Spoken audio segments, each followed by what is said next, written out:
Hello! Coucou, comment allez-vous? C'est lundi de la deuxième semaine des vacances dans la Loire-Atlantique. Donc je vous avais proposé la semaine dernière plusieurs vidéos autour de comment passer des bonnes vacances avec ses enfants. Et c'est pas les enfants qui m'intéressaient, c'est pas la notion de d'enfant, c'est pas comment, c'est vraiment comment être bien soi pendant les vacances. Et donc sur la première semaine, c'était s'écouter, s'accorder des temps de pause, faire le point avec Cathy. Et c'est vraiment prendre du temps pour soi, même si les enfants sont là, avoir des temps de pause, des temps pour soi, des temps de qualité, des temps de rien. Il y avait aussi la notion de constamment s'observer, observer la situation et revenir à soi, se détacher de l'enfant qui ne fait que, qui ne vient faire miroir qu'à nous et à ce qui est en train de se vivre à l'intérieur pour revenir à soi. Vendredi, j'avais pas posté de vidéo, j'avais fait un écrit. Ouais, j'avais fait un écrit. Et samedi et dimanche, je me suis autorisée une pause parce qu'en fait, il s'est passé énormément de choses dans le week-end et j'avais besoin de temps pour synthétiser en fait ce que ce week-end m'avait appris. Euh, En fait, aujourd'hui, c'est la deuxième semaine, mais je voulais quand même revenir sur euh, deux notions qui sont pour moi importantes. La première notion, c'est le positionnement. Comment je me positionne, comment je me positionne moi par rapport à moi, ce que je veux vivre, ce que je veux oui, ce que je veux vivre, ce que je veux expérimenter chez moi, dans ma famille, avec mes enfants, mais aussi moi je veux, comment est-ce que je me positionne par rapport à l'extérieur. Je vous explique. Samedi, les enfants étaient partis avec la babysitter au parc. Et donc, la babysitter, au bout d'un moment, me rappelle en me disant: ah là là, est-ce que tu peux venir parce que elle n'arrivait pas à gérer les enfants et il y avait eu une bagarre et tout ça. Et elle me demandait de venir intervenir. Donc, du coup, j'arrive, j'ai plusieurs personnes qui me parlent: la babysitter, mon fils, l'autre qui ne parle pas, donc le plus petit qui ne parle pas, mais qui visiblement s'était fait taper dessus par d'autres enfants au parc, et ben, les copines de la babysitter. Donc finalement, pourquoi est-ce que le thème du positionnement est important? Parce que quand on est parent, se positionner par rapport à l'enfant est hyper important, se positionner par rapport aux règles qu'on a nous-mêmes posées, par rapport à ce que nous, on veut vivre dans notre foyer, positionner nous, se positionner nous vis-à-vis de nous, se positionner nous vis-à-vis de l'enfant, mais aussi comment est-ce qu'on se positionne par rapport à l'extérieur, parce que l'extérieur, mine de rien, a aussi un impact par rapport à tout ce qui est image de soi, par rapport à la peur du retour des autres sur du laxisme ou sur toute autre notion de ce type-là. Les peurs qu'on peut avoir en se positionnant ou en défendant son enfant ou au contraire en le défendant pas. Donc tous ces positionnements-là participent aussi à une espèce d'harmonie et de bien-être intérieur qui fait qu'on vit bien avec ses enfants. Donc quand je me positionne, je montre aussi à l'enfant qu'il a le droit de se positionner, et quand on se positionne, forcément on peut déplaire. On peut déplaire à l'autre, on peut déplaire à l'enfant. Et dans cette situation dans le parc, il y avait justement la babysitter qui avait peur que l'enfant, donc que mes enfants ne l'aiment plus parce qu'elle s'était positionnée d'une certaine façon, et mes enfants, enfin le grand en tout cas, qui avait peur que la babysitter ne les aime plus et ne veuille plus les regarder à nouveau. Donc garder, pas garder avec les yeux, mais les garder à nouveau. Et donc dans cette histoire de positionnement, il y a clairement la notion, ce qu'on met derrière, c'est aussi cette notion de est-ce qu'on nous aime, est-ce qu'on va garder l'amour de l'autre. Et en fait, peu importe, oui, ça fait peur de se positionner, mais il n'est jamais question d'amour. Un positionnement, c'est de l'amour à la limite vis-à-vis de soi-même et de ce qui est important pour nous, de ce qui est important par rapport à la personne que nous, on est, par rapport à la personne que nous, on veut devenir. Et c'est ça, en fait, le positionnement est important. Mon positionnement en tant que parent est important. Mon positionnement aussi en tant que parent vis-à-vis de l'extérieur, vis-à-vis de la belle famille, vis-à-vis de la famille, vis-à-vis des sœurs, des parents, enfin je ne sais pas, mais quelle que soit la situation, vis-à-vis de la maîtresse, vis-à-vis de l'école, et à chaque fois ce positionnement-là, pour moi en tout cas, est essentiel. La bagarre au parc, moi je connais mes enfants et je sais quel genre de réaction ils ont dans quel cas, et à partir des éléments que j'avais, je savais qu'il me manquait un élément, il me manquait quelque chose, il me manquait une connexion pour pouvoir faire un lien et pouvoir me positionner. Et du coup, tant que j'ai pas ça, ma quête à moi est de poser les questions pour pouvoir arriver à ce questionnement-là. Et je trouvais ça hyper intéressant parce que du coup, mon fils, il a quand même macéré, enfin, on a quand même discuté pendant un certain nombre de temps. Ça a duré vraiment longtemps parce que il s'était passé beaucoup de choses pour lui par rapport à la fois à son frère qui était frappé, par rapport aux enfants qui frappaient son frère, par rapport à la babysitter, par rapport aux amis de la babysitter. Donc du coup, pour un enfant de 8 ans, ça faisait beaucoup de paramètres à intégrer. Donc on a pris le temps de discuter de ça. Et à la fin, je lui ai demandé comment tu as trouvé mon positionnement à moi. Parce que moi, je sentais il y avait eu trop d'éléments pour moi aussi. Et il manquait quelque chose, il me manquait en fait, je m'interrogeais sur mon positionnement parce que finalement, il me semblait pas si droit que ça. Si plaisir, alors c'était pas désagréable de me positionner, par contre c'était un peu fluctuant.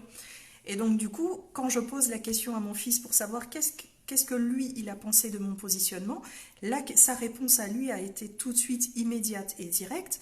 J'aurais dû l'écouter lui en premier au lieu d'écouter la version de la babysitter et de ses amis. Donc voilà, c'est ce positionnement-là, la façon dont on se positionne est important par rapport à nous-mêmes, parce que moi, en me positionnant, je sentais qu'il y avait un truc qui n'était pas stable, mais ce positionnement-là, s'il n'est pas stable, il est perçu aussi par l'extérieur comme non stable, et à partir du moment où quelque chose est perçu, une frontière, une barrière est perçue comme non stable, à partir de ce moment-là, elle est négociable. Si elle est négociable, elle peut être remise en cause, et si elle peut être remise en cause, c'est là où l'espace de tension peut avoir lieu. Donc vraiment, par rapport à comment vivre des vacances, ou en tout cas comment être soit bien pendant les vacances avec les enfants, ou quel que soit l'environnement, c'est vraiment cette question de positionnement. Comment je me positionne? Est-ce que je suis au clair avec mon positionnement? Est-ce que je vis mon positionnement? Est-ce que je suis à 100% OK avec mon positionnement? Et on peut remettre en cause ces positionnements, enfin tout est revisitable. Par contre, il faut porter son regard là-dessus, il faut porter de la conscience dessus pour pouvoir le dépasser. Donc il y a la première chose que j'avais envie de vous partager, c'est vraiment cette notion de positionnement dans la famille, par rapport aux enfants, par rapport à soi, mais aussi par rapport à l'extérieur. Comment je me positionne, quelle éducation je choisis de mettre en place et pourquoi. Et la deuxième notion, c'est la notion de responsabilité. Euh, Ce qui, moi, m'a interpellée dans les discours que j'entendais, que ce soit des adolescentes au parc ou la babysitter, en gros, tout le monde demandait à un enfant de 8 ans d'intervenir pour défendre son frère, son petit frère qui était agressé, alors que finalement, on demande à un plus petit d'intervenir sur un encore plus petit, mais ceux du dessus, donc la babysitter et les amis, ne sont pas pour autant intervenus. Et donc, finalement, c'est où est-ce qu'on place sa responsabilité? Est-ce qu'on prend la responsabilité de ses actes, de sa vie, et où est-ce qu'au contraire, on délègue? Une des phrases qu'a dit la babysitter, c'est que mon fils l'a renvoyé quand elle lui disait mais tu n'es pas intervenu pour ton frère. Il lui a répondu, mais c'est pas à moi de le faire, c'est toi qui es responsable de nous et c'est à toi d'intervenir. Il avait tout à fait raison. Après, c'est si elle n'intervient pas, qu'est-ce que lui, il peut faire? Donc ça a été aussi une partie abordée. Et donc du coup, c'est effectivement, les enfants sont capables de voir qui est, où sont les failles finalement. Coucou Véronique! Et les enfants sont capables de voir où sont les failles de responsabilité et de savoir est-ce que c'est à eux ou est-ce que c'est à nous. Par contre, quand nous, en tant qu'adultes, on les renvoie systématiquement à leur propre responsabilité en omettant de prendre la nôtre, là, il peut y avoir des frictions. Et effectivement, avec la babysitter, il y a eu des frictions parce que pour lui, c'était clair et net que lui, il était sous la responsabilité de la babysitter qui ne prenait pas, elle, ses responsabilités vis-à-vis de son petit frère. Donc du coup, il y avait une espèce de cascade de non-prise de responsabilité et on lui demande à lui d'assumer la pleine responsabilité. Oui, il est le grand entre les deux, mais il n'a pas la responsabilité de prendre les coups pour son frère. Il peut aller chercher d'autres moyens. Donc voilà, cette notion de responsabilité, moi, elle m'a aussi interpellée parce que du coup, je me suis dit, il est de ma responsabilité, moi, en tant que parent, en tant que maman, de m'assurer que la personne à qui je confie mes enfants est capable de prendre ses responsabilités.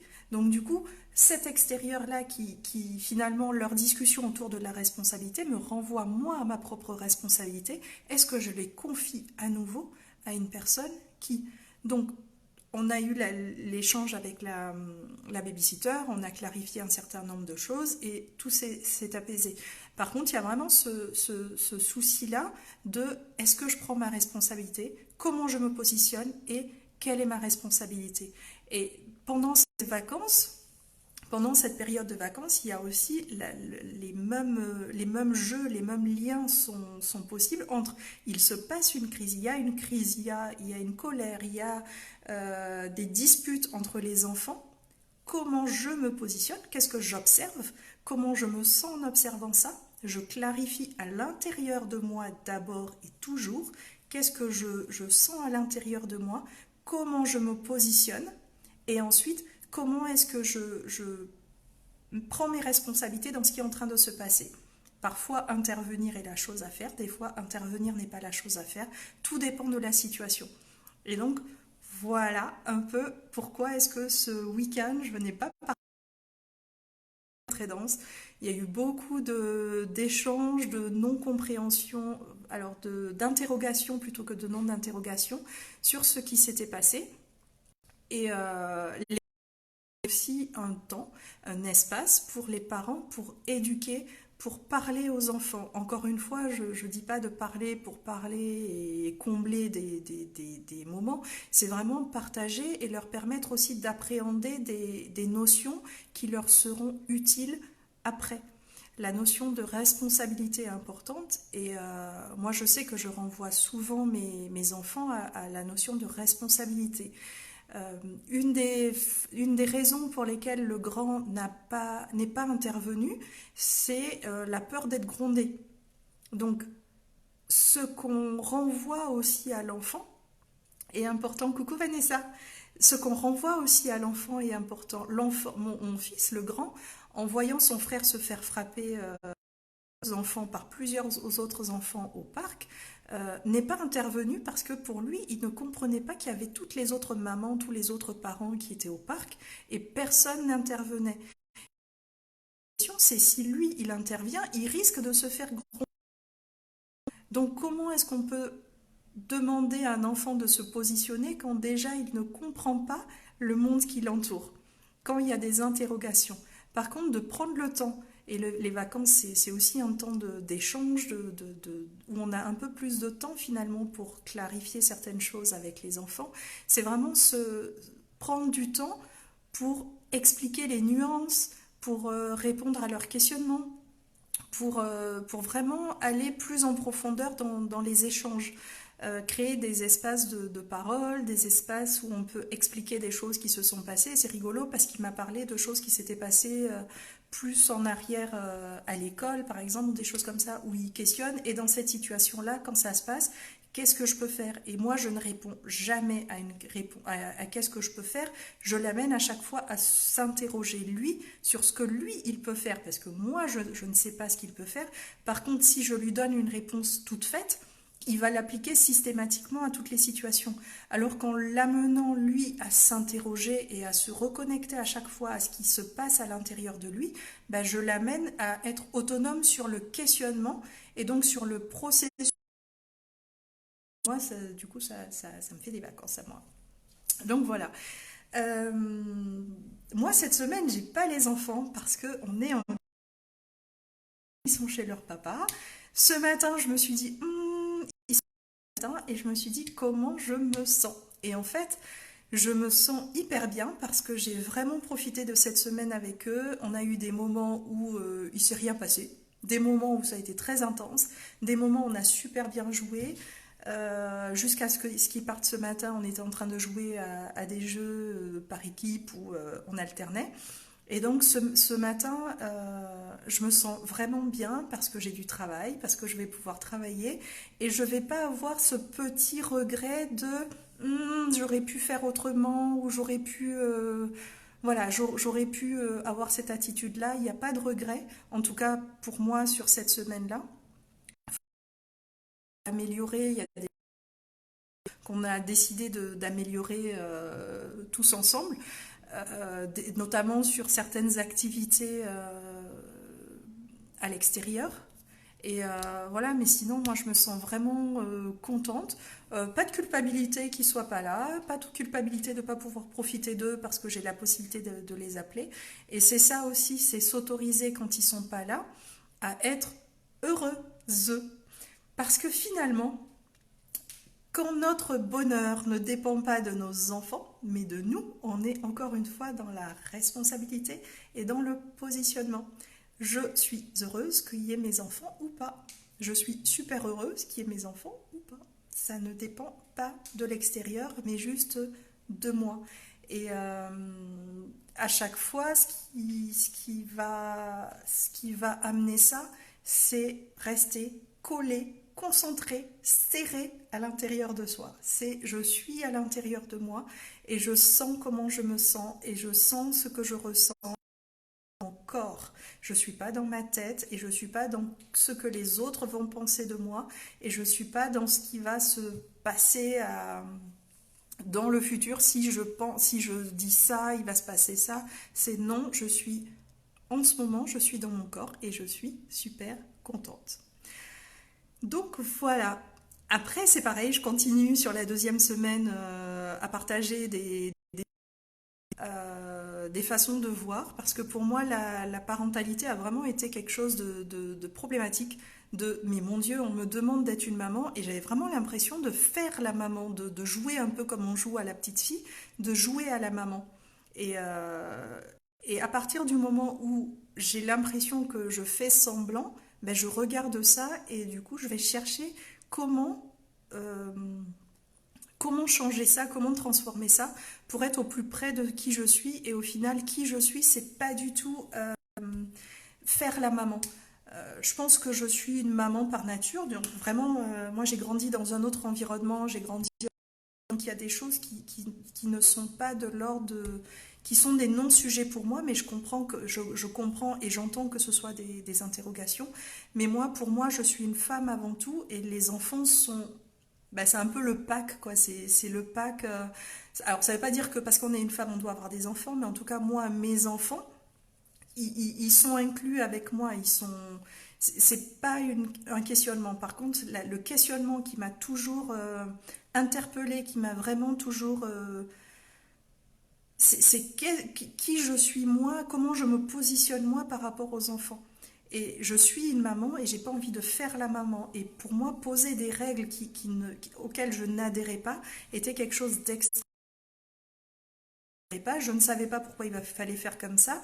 Et forcément, bah, ça crée des zones de turbulence à l'intérieur, mais aussi à l'extérieur, parce que le positionnement n'est pas clair et que le positionnement est perçu par l'extérieur comme n'étant pas clair. Donc du coup, c'est vraiment, moi, le positionnement de la femme par rapport à sa famille, ça touche à l'identité finalement. C'est qui je suis quand je suis une femme et qui je suis quand je suis une maman. Est-ce que je suis la même personne? Et pour moi, très clairement, je suis la même personne que je sois moi toute seule aujourd'hui ou moi hier avec les enfants, je suis exactement la même personne.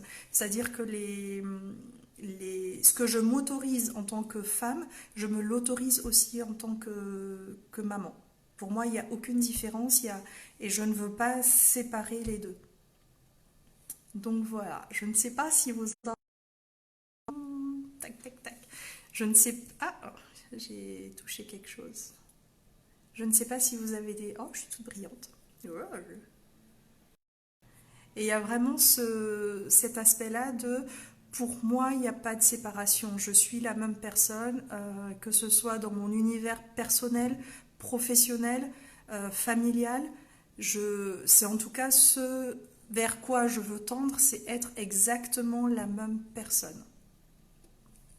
Et les règles que j'applique, moi toute seule et moi avec les autres, sont exactement les mêmes. Et c'est vraiment ça aussi que j'essaye de transmettre, et c'est ce que je veux amener en transformation, en tout cas chez les personnes que j'accompagne, c'est ne plus faire de séparation.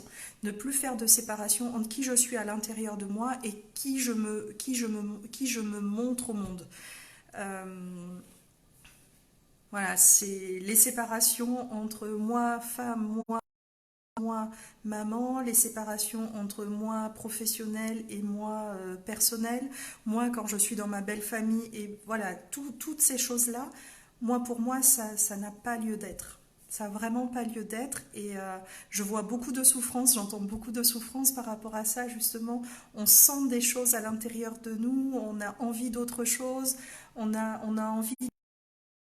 Mais finalement, on ne se connaît pas comme on est, on sent comment on est, mais on ne se connaît pas tant que ça. Et moi, c'est mon métier d'amener cette connaissance-là, d'aller amener l'autre à explorer qui il est, quelles sont ses ressources à l'intérieur. D'ailleurs, à ce propos, vendredi 28, donc ce vendredi à 18 h, j'organise un atelier, une rencontre autour de la connaissance de soi à travers le silence et les 5 sens. Il y a encore des places. N'hésitez pas à vous inscrire.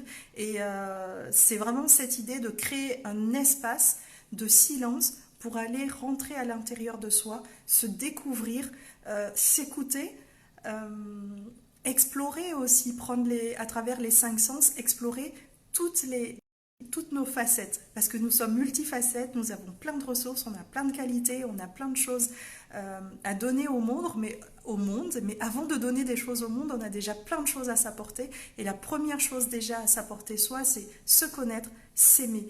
Et s'aimer, c'est pas s'aimer de manière, je sais pas, choubidoubidou, c'est vraiment s'aimer de manière intégrale, mes beaux côtés ou mes mauvais côtés. Et par rapport à ça, je trouve que moi, en tout cas, mon chemin s'est fait à travers la parentalité. Apprendre à se connaître passe pour moi, et passer par le miroir que me renvoyaient les enfants. Et dans le bruit des enfants et dans mes silences, il y a eu cette espèce d'aller-retour entre le bruit des enfants, mes silences intérieurs, le bruit des enfants et mes silences intérieurs. Et c'est pour ça que j'ai vraiment eu envie de créer un atelier autour du silence, pour permettre un espace pour s'écouter, pour prendre du temps pour soi, pour s'écouter et se découvrir complètement autrement. Parce qu'on sait passer par le mental, mais moi ce que j'ai envie d'amener, c'est de passer par le corps. Et par le corps, l'approche est complètement différente, mais aussi la manière de l'intégrer est complètement différente. Voilà, je ne sais pas si vous avez des... Coucou Aurel, je ne sais pas si vous avez des questions. Mais en tout cas, voilà, pour moi, la première semaine de vacances est terminée. Je reprends ma vie active, enfin, je la continue en tout cas. Et je continue mes partages sur la parentalité pendant les vacances et comment se positionner soi en tant qu'être humain, en tant que femme ou en tant qu'homme par rapport aux enfants, par rapport à la vie familiale de manière générale. Et ce que j'aime aussi, c'est faire le lien justement entre la parentalité et la vie, parce que finalement, le positionnement ou la responsabilité, on peut l'appliquer à absolument tous les domaines. Ma vie privée, ma vie personnelle, ma vie amicale, ma vie relationnelle, ma vie professionnelle, je peux l'appliquer à absolument tous les domaines. Donc moi c'est ça aussi, c'est je passe du petit et je vais vers le grand. Donc des fois c'est l'inverse, c'est j'observe une situation à l'extérieur et comment ça me renvoie à moi. Ça va dans les deux sens. Et c'est apprendre aussi à jongler justement entre petit, grand, infiniment petit, infiniment grand, avec les règles, avec ce qu'on observe, avec ce qu'on voit et avec ce que la vie nous envoie. Comment apprendre à faire avec qui on est, soi, et comment apprendre à vivre de manière vraiment simple et harmonieuse. Pour moi, la vie, ça doit être simple, sinon, c'est pas la peine. Donc voilà, je ne sais pas si vous avez des questions. Je vois pas de questions en tout cas. Donc je vais vous laisser. Bonne journée. N'hésitez pas si vous avez des questions.